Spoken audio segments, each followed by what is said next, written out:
करोड़ रुपए बीघा यहाँ की जमीन का भाव है। गलत तो नहीं कह रहा हूं प्रधान साहब? तो ये आश्रम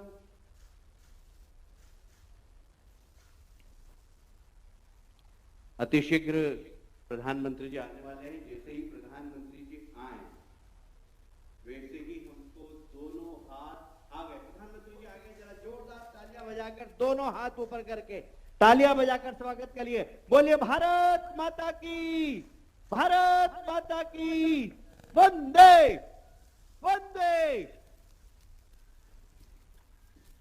मैं बहुत ज्यादा समय लूंगा नहीं। सबसे पहले बापू केशवानंद बापू जी की तपस्थली पर माननीय प्रधानमंत्री जी का हृदय से स्वागत करता हूं। आप भी एक बार फिर से जोरदार तालियां बजाकर स्वागत करें। मैं आमंत्रित करना चाहता हूं इस क्षेत्र के बहुत ही लोकप्रिय विधायक सांसद श्री विनोद भाई को। विनोद भाई आए और स्वागत भाषण दे। तालियां बजाकर विनोद भाई का भी स्वागत करें।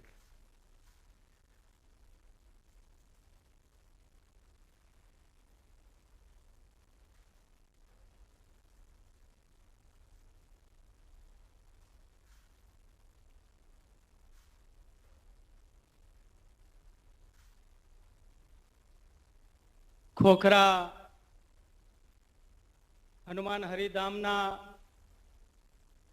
प्रांगणમાં પૂજ્ય ગુરુ સિદ્ધ અવતાર પૂજ્ય શ્રી કેશવાનંદ બાપુની તપસ્વી અને ચૈતન્ય ભૂમિ આ અવસરે વ્યાસપીઠ ઉપર विराजमान अनंत श्री विभूषित 1008 महामंडलेश्वर श्री श्री पूज्य मां कंकेश्वर देवी जी ना चरणों में कोटि कोटि वंदन।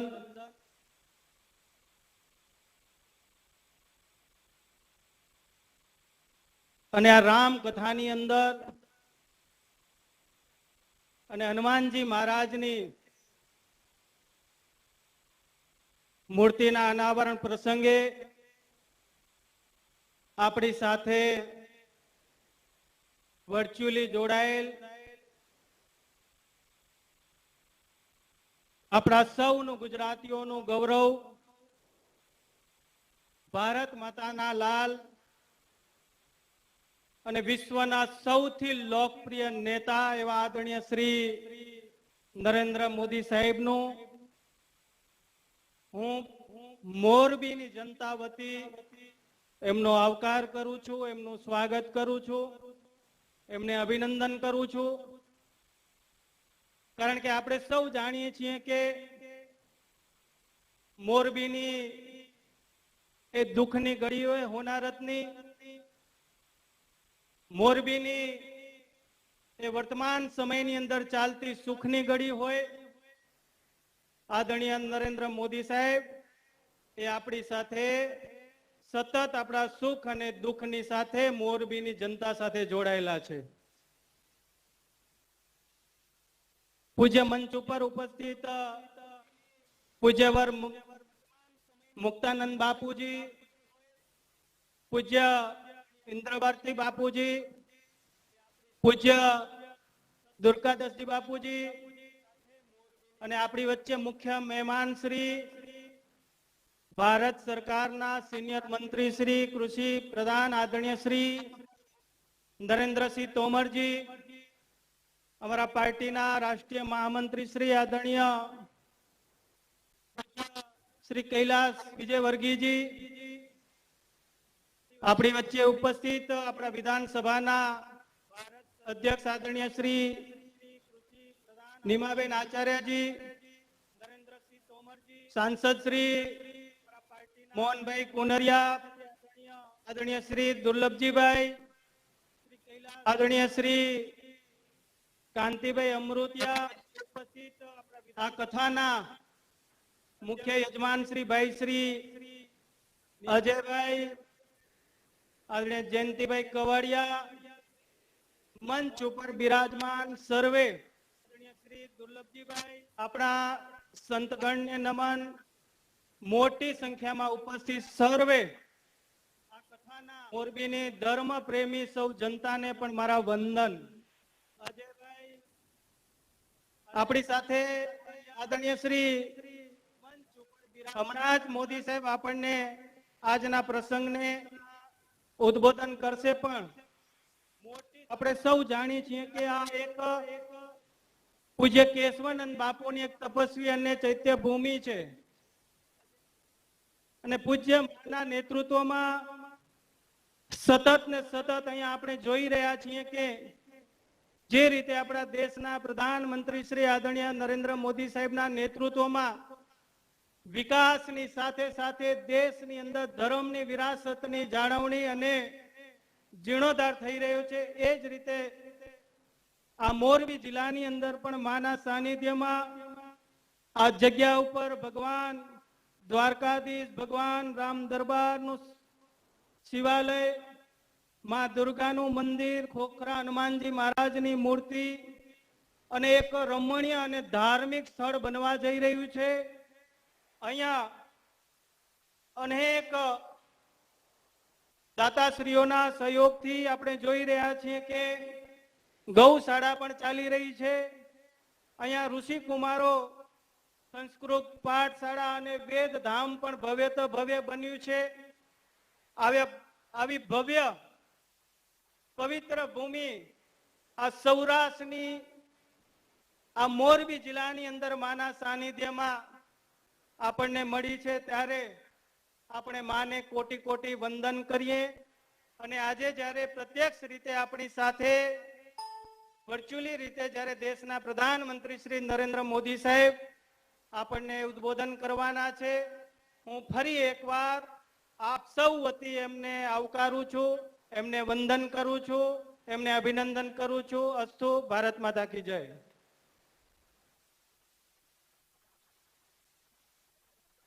धन्यवाद विनोद भाई. अब मैं आमंत्रित करना चाहूंगा, निवेदन करना चाहूंगा अग्नि अखाड़े की प्रथम महिला महामंडलेश्वर परम पूज्य माँ के चरणों में कि वे हम सबको आशीर्वाद दे. परम पूज्य माँ कनकेश्वरी देवी जी, आप जरा तालियां बजाकर आमंत्रित करिए.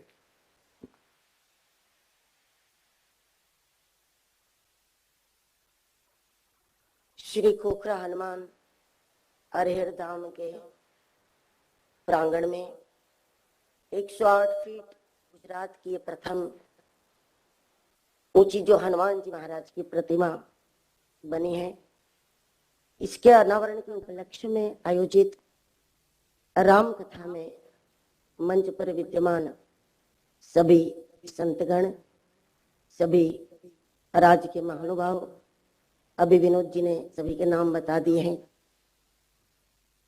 और जिस परिवार के द्वारा, जिनके संस्कारों के द्वारा ये भव्य प्रतिमा यहाँ पर बनी है, ऐसे निखिल जी, नंदा जी का पूरा परिवार एवं आप सभी श्रोताजनों, विशेष रूप से यहाँ पर जो हमारे बीच में उपस्थित हैं, ऐसे भारत के प्रधानमंत्री जी माननीय श्री नरेंद्र भाई मोदी जी, ये स्थान मेरे सदगुरु का प्रिय स्थान है, उनकी साधना भूमि है, उनकी भजन भूमि है. बाल स्वरूप में यहाँ पर हनुमान जी महाराज विराजित थे और आज कनक भूधराकार शरीरा बन करके 108 फीट ऊंची प्रतिमा का यहाँ पर निर्माण हुआ है. गुजरात के ये प्रथम है, लेकिन इस मूर्ति के अंदर कम से कम 8 अरब राम नाम को स्थापित किया है. उस रूप में भारत की ये प्रथम प्रतिमा है. हम चाहते थे कि जितनी भव्य ये प्रतिमा बनी है, उतना भव्य इसका अनावरण भी होना चाहिए.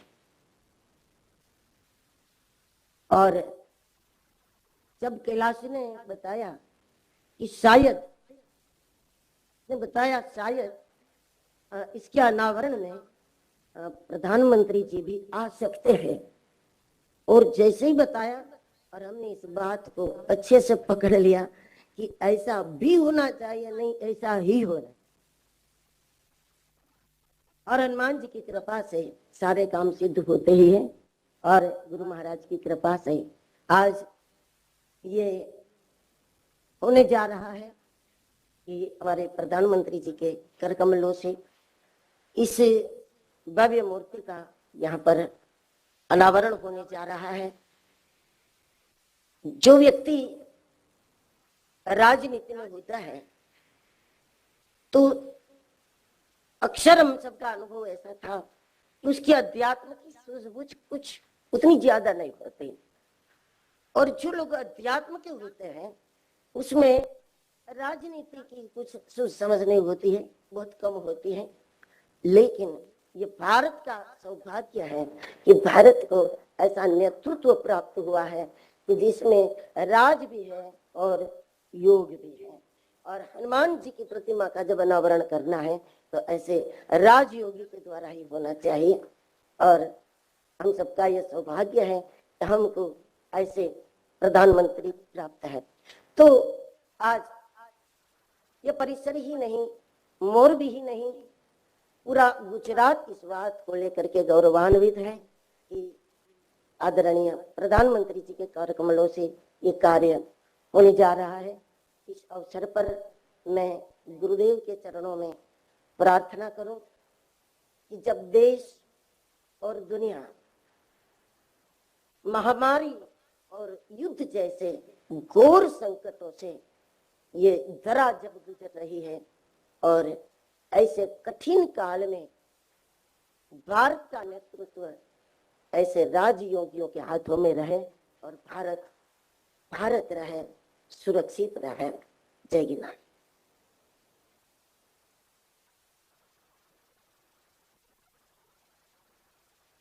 बोलिए सदगुरुदेव भगवान की, सदगुरुदेव भगवान की। धन्यवाद मातेश्वरी जी। मुझे याद आ रहा है, मैं प्रधानमंत्री जी को आमंत्रित करूं अनावरण के लिए, उसके पहले एक छोटी सी घटना बताना चाहता हूं। माननीय प्रधानमंत्री जी, जब इस प्रतिमा पूर्ण हो गई तो मैंने मां से कहा कि इसका अनावरण किससे करवाना है, तो उन्होंने कहा कोई भी योग्य व्यक्ति ही करेगा। फिर मैंने पूछा कि इसका अनावरण किससे करवाना है, पहले बात करना पड़ेगी। बोले कोई योग्य व्यक्ति ही करेगा। मैं समझ नहीं पाया कि संतों की इस बात के पीछे क्या राज छुपा हुआ है। पहले मुझे कल्पना नहीं थी कि प्रधानमंत्री जी करने वाले, मैं समझ रहा था कोई शंकराचार्य या कोई बड़े संत आके करेंगे, पर मां के शब्दों में कुछ न कुछ छुपा हुआ था। और ये छुपा हुआ क्या था, जब प्रधानमंत्री जी ने स्वीकृति प्रदान की तो मुझे हनुमान चालीसा की वो 2 लाइन और सुंदरकांड की 2 लाइन याद आ गई कि विद्यावान गुणी अति चातुर, राम काज करिबे को आतुर। जो राम काज के लिए हमेशा अपना तन मन धन न्यौछावर करते हैं, ऐसे हनुमान जी। फिर मुझे सुंदरकांड की 2 लाइन और याद आई, हनुमान ते ही परसा कर पुनि कीन्ह प्रणाम, राम काज की नेह बिनु मोहि कहा विश्राम। यह हनुमान जी का गुण है, पर क्या यह गुण प्रधानमंत्री जी का नहीं है? मैं आपसे पूछना चाहता हूं कि गुजरात के मुख्यमंत्री रहे 14 साल, 8 साल से इस देश के प्रधानमंत्री हैं, क्या एक दिन भी उन्होंने छुट्टी मनाई?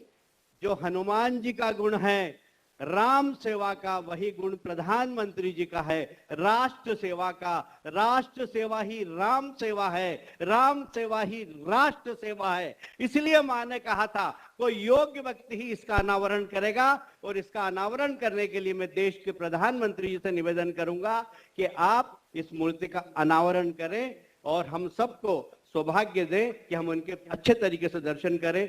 आदरणीय महामंत्री प्रधानमंत्री जी।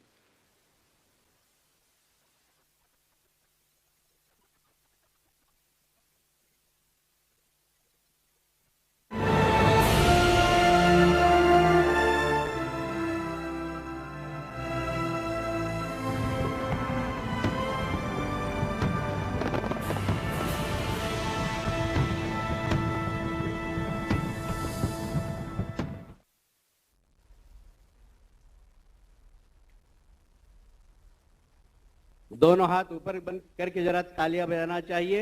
और अब आप ही अपनी तालियों से देश के नहीं विश्व के सबसे लोकप्रिय नेता को आमंत्रित करें। मैं प्रधानमंत्री जी से निवेदन करूंगा कि आप हमें मार्गदर्शन दें। माननीय प्रधानमंत्री जी।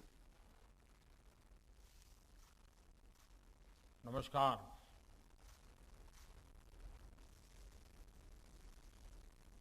महामंडलेश्वर कंकेश्वरी देवी जी और राम कथा आयोजन से जुड़े सभी महानुभाव, गुजरात की इस धर्मस्थली में उपस्थित सभी साधु संत, महंत, महामंडलेश्वर एससी ट्रस्टा नंदा ट्रस्ट के सदस्यगण, अन्य विद्वान और श्रद्धालुगण, देवी और सज्जनों, हनुमान जयंती के पावन अवसर पर आप सभी को, समस्त देशवासियों को बहुत बहुत शुभकामनाएं। इस पावन अवसर पर आज मोरबी में हनुमान जी की इस भव्य मूर्ति का लोकार्पण हुआ है। ये देश और दुनिया भर के हनुमान भक्तों के लिए, राम भक्तों के लिए बहुत सुखदायी है। आप सभी को बहुत बहुत बधाई। साथियों, रामचरितमानस में कहा गया है, बिनु हरि कृपा, बिनु हरि कृपा मिल ही नहीं संता। यानी ईश्वर की कृपा के बिना संतों के दर्शन दुर्लभ होते हैं। मेरा यह सौभाग्य है कि बीते कुछ दिनों के भीतर मुझे मां अंबा जी, उमिया माता धाम, मां अन्नपूर्णा धाम का आशीर्वाद लेने का मौका मिला है। अब आज मुझे मोरबी में हनुमान जी के इस कार्य से जुड़ने का, संतों के समागम का हिस्सा बनने का अवसर मिला है। भाइयों और बहनों, मुझे बताया गया है कि हनुमान जी की इस तरह की 108 फीट ऊंची प्रतिमा देश के 4 अलग अलग कोने में स्थापित की जा रही है। शिमला में ऐसी ही एक भव्य प्रतिमा तो हम पिछले कई वर्षों से देख रहे हैं। आज यह दूसरी प्रतिमा मोरबी में स्थापित हुई है। 2 अन्य मूर्तियों को दक्षिण में रामेश्वरम और पश्चिम बंगाल में स्थापित करने का कार्य चल रहा है, ऐसे मुझे बताया गया। साथियों, ये सिर्फ हनुमान जी की मूर्तियों की स्थापना का ही संकल्प नहीं है, बल्कि ये एक भारत श्रेष्ठ भारत के संकल्प का भी हिस्सा है। हनुमान जी अपनी भक्ति से, अपने सेवा भाव से सबको जोड़ते हैं। हर कोई हनुमान जी से प्रेरणा पाता है। हनुमान वो शक्ति और संबल है जिन्होंने समस्त वनवासी प्रजातियों और वन बंधुओं को मान और सम्मान का अधिकार दिलाया। इसलिए एक भारत श्रेष्ठ भारत के भी हनुमान जी एक अहम सूत्र है। भाइयों और बहनों, इसी प्रकार राम कथा का आयोजन भी देश के अलग अलग हिस्सों में लगातार होता रहता है। भाषा बोली जो भी हो, लेकिन राम कथा की भावना सभी को जोड़ती है। प्रभु भक्ति के साथ एकाकार करती है। यही तो भारतीय आस्था की, हमारे अध्यात्म की, हमारी संस्कृति, हमारी परंपरा की ताकत है। इसने गुलामी के मुश्किल कालखंड में भी अलग अलग हिस्सों को, अलग अलग वर्गों को जोड़ा। आजादी के राष्ट्रीय संकल्प के लिए एकजुट प्रयासों को सशक्त किया। हजारों वर्षों से बदलती स्थितियों के बावजूद भारत के अड़िग अटल रहने में हमारी सभ्यता, हमारी संस्कृति की बड़ी भूमिका रही है। भाइयों और बहनों, हमारी आस्था, हमारी संस्कृति की धारा सद्भाव की है, समभाव की है, समावेश की है। इसलिए जब बुराई पर अच्छाई को स्थापित करने की बात आई तो प्रभु राम ने सक्षम होते हुए भी, खुद से सब कुछ करने का सामर्थ्य होने के बावजूद भी उन्होंने सबका साथ लेने का, सबको जोड़ने का, समाज के हर तबके के लोगों को जोड़ने का, छोटे बड़े जीव मात्र को उनकी मदद लेने का और सबको जोड़ करके उन्होंने इस काम को संपन्न किया। और यही तो है सबका साथ सबका प्रयास। ये सबका साथ सबका प्रयास का उत्तम प्रमाण प्रभु राम की ये जीवन लीला भी है, जिसके हनुमान जी बहुत अहम सूत्र रहे हैं। सबका प्रयास की इसी भावना से आजादी के अमृत काल को हमें उज्जवल करना है, राष्ट्रीय संकल्पों की सिद्धि के लिए जुटना है। અને આજે જ્યારે મોરબીમાં કેશવાનંદ બાપુની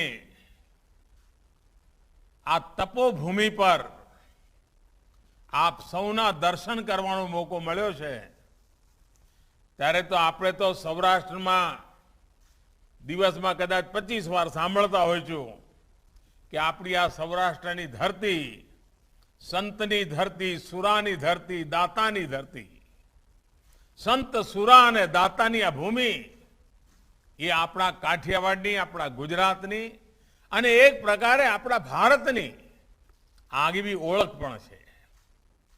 मारे माटे खोखरा हनुमान धाम एक प्रकारे निजी घरेबा वाली जगह छे।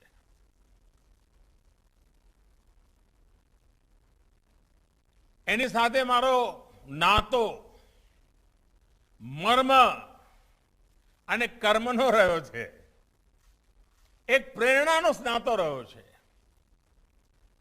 વર્ષો પહેલા જ્યારે જ્યારે મોરબી આવવાનું થયું, કાર્યક્રમો ચાલે ને સાંજ પડે એમ થાય કે હાલો જરા હનુમાન ધામ જઈ આવીએ, પૂજ્ય બાપુ પાસે 5-15 મિનિટ વિતાવીએ, એમના હાથે કાંઈ પ્રસાદ લેતા આવીએ। અને જ્યારે मच्छू डेमनी घटना घटी, दुर्घटना घटी, त्यारे तो आ हनुमान धाम प्रवृत्ति धमधमतुं थई गयुं अने एना कारणे मारो स्वाभाविक रीते बापू साथे घनिष्ठ नातो आव्यो। अने ए दिवसोमां चारे तरफथी लोको ज्यारे सेवा भावथी काम माटे आवता त्यारे आ बधा स्थान हता मथक बनी गया कि ज्यांथी मोरबीना घेर घेर मदद पहोंचाडवानुं काम चालतुं हतुं। एक सामान्य स्वयंसेवकना नाते मने लांबो समय तमारी बधानी वच्चे रहीने ए दुखनी घड़ीमां आपनी साथे रहेवानुं, आपना माटे जे कंई चालतुं हतुं एमां जोडावानुं मने सौभाग्य मळ्युं हतुं। अने ए वखते પૂજ્ય બાપુ સાથે જે વાતો થતી હતી એમાં મોરબી આનાથી પણ ભવ્ય બનાવવું છે ભાઈ. ઈશ્વરની ઈચ્છા હતી, આપણી કસોટી થઈ ગઈ એમ કે બાપુ. અને હવે આપણે અટકવાનું નથી, બધાએ લાગી પડવાનું છે. બાપુના શબ્દો બહુ ઓછું બોલતા પણ સરળ ભાષામાં વાત મૂકતા. આધ્યાત્મની દ્રષ્ટિથી પણ માર્મિક વાત કરવાની પૂજ્ય બાપુની વિશેષતા રહી હતી.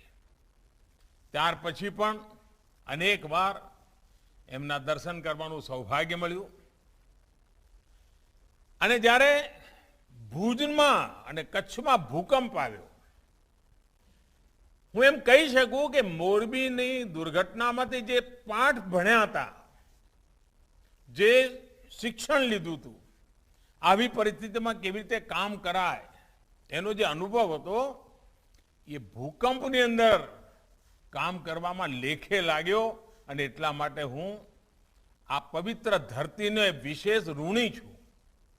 કારણ જ્યારે પણ મોટી સેવા કરવાનો મોકો આવ્યો તો મોરબીના અનુભવ આજે પણ એ સેવા ભાવથી કામ કરવાની પ્રેરણા આપે છે.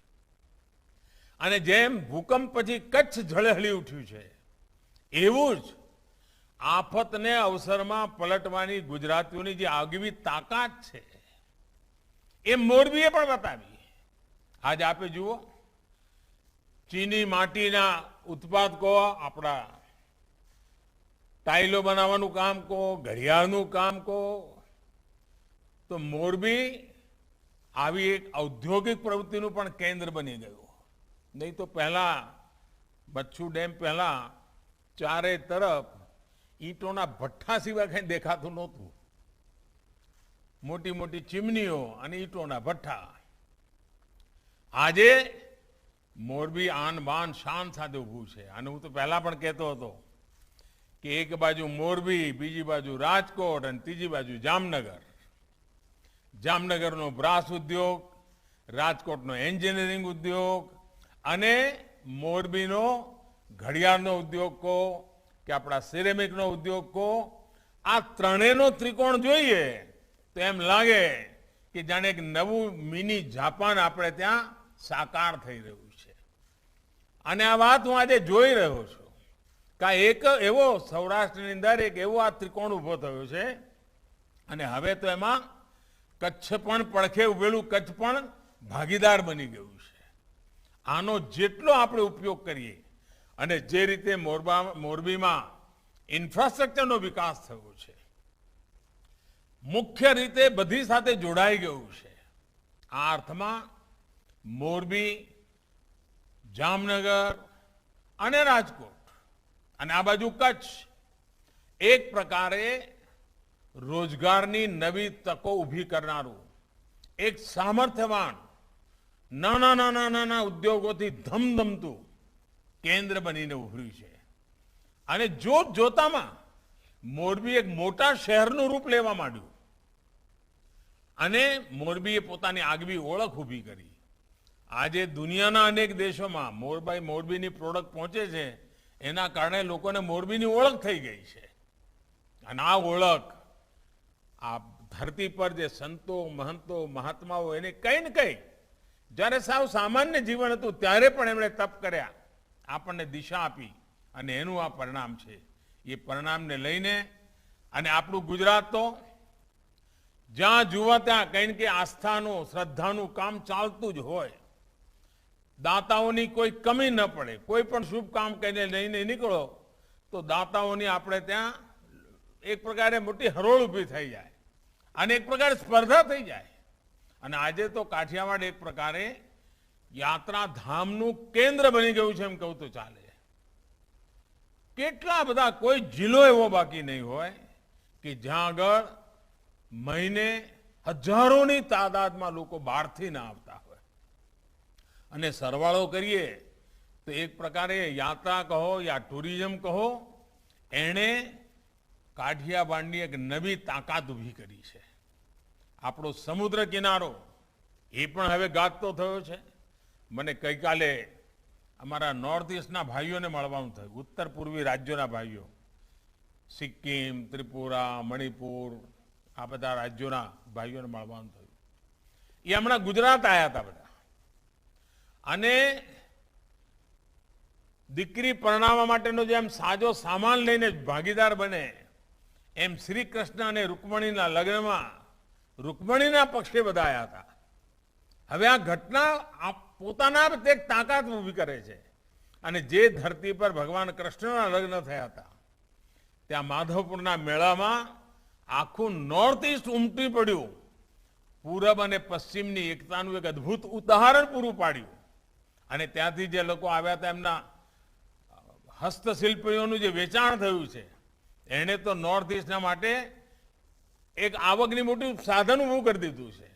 અને મને લાગે છે કે આ માધવપુરનો મેળો જેટલો ગુજરાતમાં પ્રસિદ્ધ થશે એના કરતા વધારે પૂર્વોત્તર ભારતમાં થશે.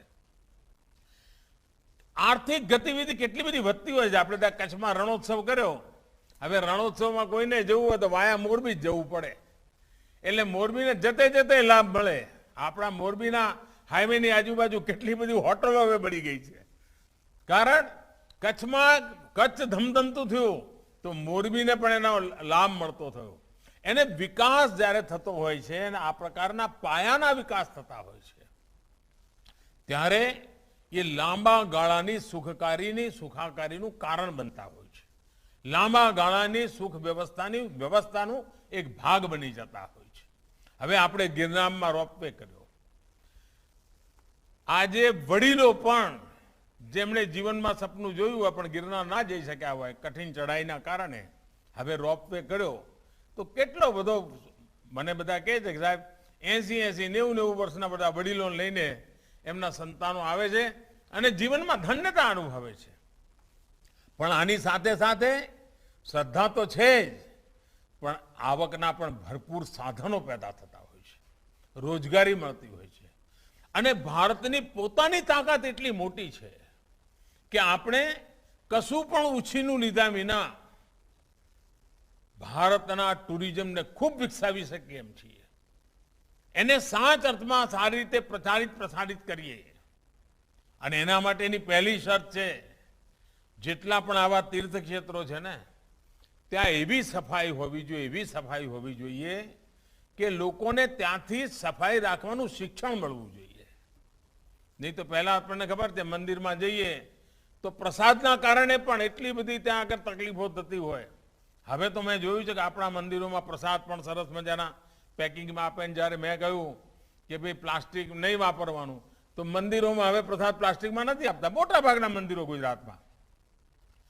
એનો અર્થ એ થયો કે આપણા મંદિરો પણ આપણા સંતો મહંતો એ પણ જેમ સમાજ બદલાય છે સંજોગ બદલાય છે એ સંજોગને અનુરૂપ કેવી રીતે સેવા કરવી એના માટે લગાતાર કામ કરતા હોય છે અને પરિવર્તન લાવતા હોય છે. આપણા બધાનું કામ છે કે આપણે એમાંથી કંઈક શીખીએ, આપણા જીવનમાં ઉતારીએ અને આપણા જીવનની અંદર એનો સૌથી વધારે લાભ લઈએ. આ આઝાદીના અમૃત મહોત્સવનો સમય છે. અનેક મહાપુરુષોએ દેશની આઝાદી માટે બલિદાન આપ્યા. પરંતુ એના પહેલા એક બાબત ધ્યાને રાખવા જેવી છે કે 1857 પહેલા આઝાદીની જે આખી પીઠિકા ઊભી કરી,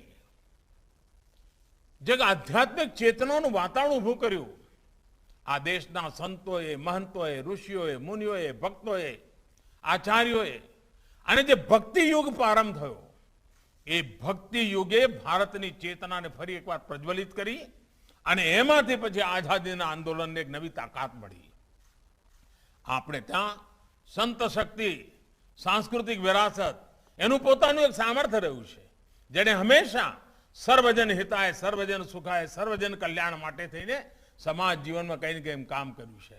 અને એટલા માટે આપણા માટે તો હનુમાનજીને યાદ રાખવાનો મતલબ જ એ છે કે સેવા ભાવ, સમર્પણ ભાવ. હનુમાનજીએ આ જ શીખવાડ્યું છે. હનુમાનજીની ભક્તિ સેવા પૂર્તિ ના રૂપે હતી. હનુમાનજીની ભક્તિ સમર્પણના રૂપે હતી. ખાલી કર્મકાંડ વાળી ભક્તિ હનુમાનજીએ ક્યારેય નથી કરી. હનુમાનજીએ જાત ઘસીને સાહસ કરીને પરાક્રમ કરીને પોતાની સેવાની ઊંચાઈ વધારતા ગયા છે. આજે પણ આઝાદીના જ્યારે 75 વર્ષ મનાવી રહ્યા છે ત્યારે આપણામાં પડેલો સેવા ભાવ જેટલો પ્રબળ બનશે, જેટલો પરોપકારી બનશે, જેટલો સમાજ જીવનમાં જોડનારો બનશે, આ રાષ્ટ્ર વધુને વધુ સશક્ત થશે. અને આજે હવે ભારતને આમ નામ રહેવું પાલવે એમ છે જ નહીં ભાઈ. હવે ભારત આપણે ઊંઘતા હોઈએ કે જાગતા હોય પણ આપણે હવે આગળ વધ્યા વિના છૂટકો જ નથી. દુનિયાની સ્થિતિ એવી બની છે. આજે આખી દુનિયા કહેવા માંડી છે આત્મનિર્ભર થવું પડે. હવે જ્યારે સંતોની વચ્ચે બેઠો છું તો આપણે લોકોને ના શીખવાડીએ લોકલ માટે થઈને વોકલ થાવ, વોકલ ફોર લોકલ. આ વાત લગાતાર કહેવી જોઈએ કે નહીં કહેવી જોઈએ? આપણા દેશમાં બનતું, આપણા લોકો દ્વારા બનાવેલી, આપણા મહેનતથી તૈયાર થયેલી ચીજો જ ઘરમાં વાપરીએ. એ જો વાતાવરણ બનશે, તમે વિચાર કરો કેટલા બધા લોકોને રોજગાર મળશે. બહારથી લઈ આવીએ સારું લાગે, પણ સહેજ ભલે 19 વર્ષનો ફરક હોય, પણ ભારતના માણસે બનાવેલું હોય, ભારતના પૈસેથી બનેલું હોય, ભારતના પસીનાની એમાં મહેક હોય, ભારતની ધરતીની મહેક હોય, તો એનો ગૌરવ, એનો આનંદ અનેરો હોય છે. અને તેથી આ 25 વર્ષ અમારા સંતો મહંતો બધે જ્યાં જાય ત્યાં ભારતમાં બનેલી ચીજો ખરીદવા માટેના આગ્રહી બને ને, તોય હિન્દુસ્તાનની અંદર રોજી રોટી માટે કોઈ દી તકલીફ ન પડે એવા દિવસો આપણી સામે આવી જાય. અને આપણને તો જ્યારે આપણે હનુમાનજીના વખાણ કરતા હોઈએ કે હનુમાનજી આ કર્યું, હનુમાનજી તે કર્યું, હનુમાનજી આમ કર્યું, પણ હનુમાનજી શું કે? અને એ જ આપણા જીવનની અંદર પ્રેરણા છે. હનુમાનજી કાયમ કહેતા, સૌ સબ તબ પ્રતાપ રઘુરાઈ, સૌ સબ તબ પ્રતાપ રઘુરાઈ, नाथ न कछु मोरी प्रभुताई, नाथ न कछु मोरी प्रभुताई. यानी अपने हर काम, अपनी हर सफलता का श्रेय हमेशा उन्होंने प्रभु राम को दी. उन्होंने कभी ये नहीं कहा कि मेरे कारण हुआ है, जो कुछ भी हुआ है प्रभु राम के कारण हुआ है. आज भी हिंदुस्तान जहां भी पहुंचा है, आगे जहां भी संकल्प करना चाहता है, उसका एक ही रास्ता है, हम सभी भारत के नागरिक. और वही शक्ति है. मेरे लिए तो ये 130 करोड़ मेरे देशवासी वही राम का स्वरूप है. उन्हीं के संकल्प से देश आगे बढ़ रहा है, उन्हीं के आशीर्वाद से देश आगे बढ़ रहा है. उस भाव को लेकर के हम चले. इसी भाव के साथ मैं फिर एक बार इस शुभ अवसर पर आप सबको अनेक अनेक शुभकामनाएं देता हूं. हनुमान जी के श्री चरणों में प्रणाम करता हूं. बहुत बहुत धन्यवाद.